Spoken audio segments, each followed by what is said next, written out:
told your friend you're not okay? And tell me what's wrong and why you never said you felt.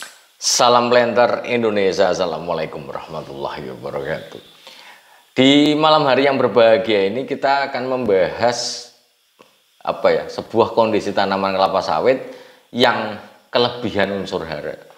Ketika sahabat The Brondol mendengar yang namanya overdosis ini pada tanaman kelapa sawit itu bahwa menjadikan tanaman salah satunya berbentuk seperti ini itu bukan gara-gara tanaman kelapa sawit yang nyerap misalnya nih ada urea kadarnya 46%, kemudian diserap terlalu banyak, kemudian kewaregen atau kekenyangan, kemudian menjadikan seperti ini. Tidak. Bahwa overdosis pada tanaman kelapa sawit biasanya terjadi bahwa pupuk yang kita berikan adalah berlebihan. Pada beberapa kasus sahabat The Brondol, kita juga harus memahami seperti yang kita sampaikan kemarin di pembelajaran pupuk di part 3, yaitu adalah tentang part 2 ya, berkaitan dengan karakteristik pupuk. Maka beberapa pupuk ketika diberikan dalam jumlah yang cukup besar, maka tanaman kelapa sawit kita itu akan mengalami ketimpangan kondisi pada perakarannya. Bukan dia menyerap terlalu banyak, melainkan bahwa dia adalah mengalami gangguan pada sistem perakarannya. Dimana bahwa ketika kita misalnya menggunakan urea CONH22 kali, yang mana bahwa CONH22 kali ini memiliki kemampuan higroskopis yang cukup tinggi. Begitu juga dengan NPK yang kita pakai di bibitan, mau 12, 17, 2, 13, 8, 27, 4. Apalagi kalau kita menggunakan 16 yang kemampuan rilisnya adalah sangat cepat. Ketika menggunakan pupuk-pupuk ini, maka jumlah menjadi bagian yang terpenting untuk ketepatan dosisnya. Penggunaan pupuk misalnya ini disiram urea misalnya dengan menggunakan CONH2 kali, maka kemungkinan air yang ada di akar ini, kalau nanti ada akarnya, maka air yang ada di akar itu akan ketarik urea ke sini. Ini akan ketarik urea, sehingga bahwa akar kelapa sawit akan mengalami plasmolisis. Plasmolisis artinya adalah pecah sel akarnya yang disebabkan karena bahwa cairan dalam akar ditarik oleh urea atau tarik oleh nitrogen dengan konsentrasi yang cukup tinggi. Sebagai contoh sahabat The Brondol, penggunaan 16 dengan segenggam pada umur 4 bulan. Kok layu nih Pak Pendi daun bibit saya? Ya sangat mungkin untuk layu, ya sangat mungkin.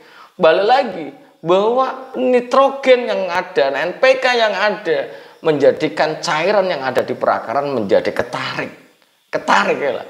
Pak Pendi, kalau seandainya overdosis dolomit, kelebihan pupuk-pupuk menggunakan yang slow release, sebagai contoh dolomit, menggunakan dolomit yang slow release itu adalah dolomit, kemudian rock fosfat yang terbuat dari batuan. Ini terbuat dari batuan, biasanya adalah slow. Jadi dia tidak nampak gitu. Jadi kalau misalnya ditebarkan jumlahnya cukup banyak, ngaruh nggak sih Pak? Ya ngaruh. Tapi dia tidak kepada sistem perakaran karena dia bersifat batu. Batu tidak menyerap cairan yang ada di akar. Tapi kalium, urea, kemudian kiserit yang dalam bentuk dia garam, maka dia akan berpengaruh terhadap sistem perakarannya. Tapi dolomit sama rock fosfat enggak. Kenapa? Karena dia terbuat dari batuan. Kalau dia terbuat dari batuan, maka pengaruhnya kemana nih Pak Pendi kalau over? Pengaruhnya ada pada misalnya nih sahabat The Brondol ya. Misalnya kita memberikan CA, ini warnanya nggak cocok. Yang agak cantik sih. CAMG CO3 2 kali. Ini adalah dolomit. Ketika memberikan dolomit cukup banyak, maka ingat bahwa magnesium itu versusnya adalah kalium, Mas. Jadi kadang-kadang pemberian dolomit yang cukup besar sampai 4 kilo, 5 kilo, tanamannya nggak apa-apa, ya nggak apa-apa kok, nggak mati, ya enggak. Apalagi misalnya tanaman yang udah tinggi. Kalau tanaman yang segini ya gunakanlah yang tepat dosis saja. Kalau seandainya nih sahabat brondol, pemberian magnesium terlalu tinggi, maka menurut hukum Liebig di dalam keseimbangan unsur hara itu, dan apa namanya keseimbangan bejana Liebig itu, konsentrasi magnesium yang terlalu tinggi maka akan menekan kalium, Mas. Sangat mungkin. Begitu juga dengan KCl yang terlalu banyak. Karena ini berkebalikan. Kalau kalium tinggi, maka magnesium yang tertekan. Kalau magnesium pemberian terlalu tinggi, maka kalium yang tertekan. Ini menjadi buah si malakama. Makanya di dalam pemberian pupuk itu dijeda yang cukup panjang antara dolomit sama KCl itu cukup panjang. Nah, terkadang sahabat brondol kita memaksakan untuk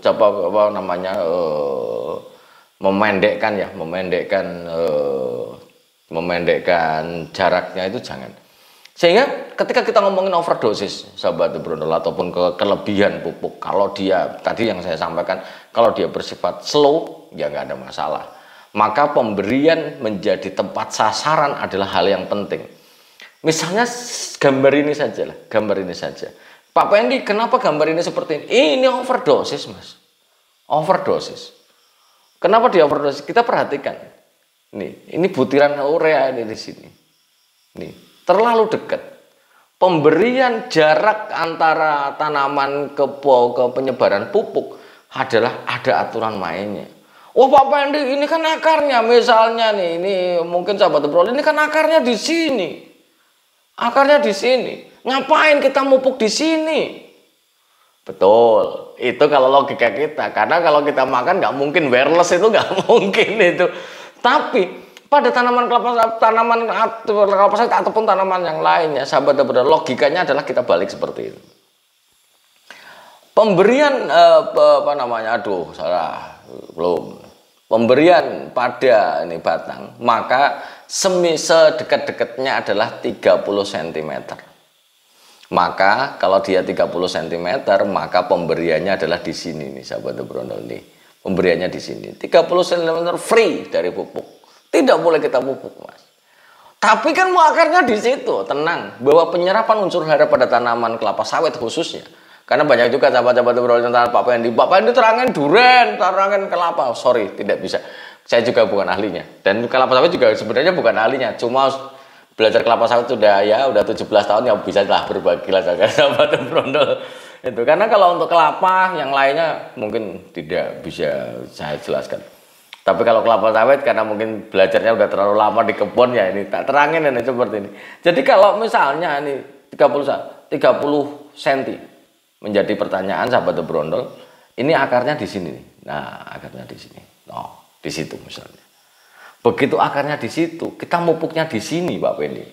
Bagaimana nyerapnya? Kan ada 3. Ada 3 mekanisme penyerapan unsur hara. Yang pertama adalah difusi. Kedua adalah osmosis. Dan yang ketiga adalah intersepsi akar. Dan ingat bahwa terkadang unsur hara ada yang akar bergerak mendekati unsur hara, yaitu intersepsi akar.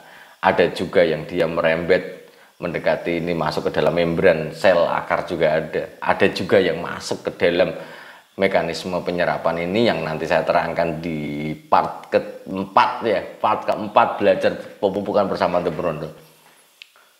Tapi tetap diserap, Mas. Kok iso Pak Pendi nggak di sini? Nanti akar akan bergerak, Mas. Itu karena naluri akar tetap akan bergerak. Sehingga nggak usah takut. Kalau misalnya sahabat The Brondol malah justru mupuk di sini malah salah.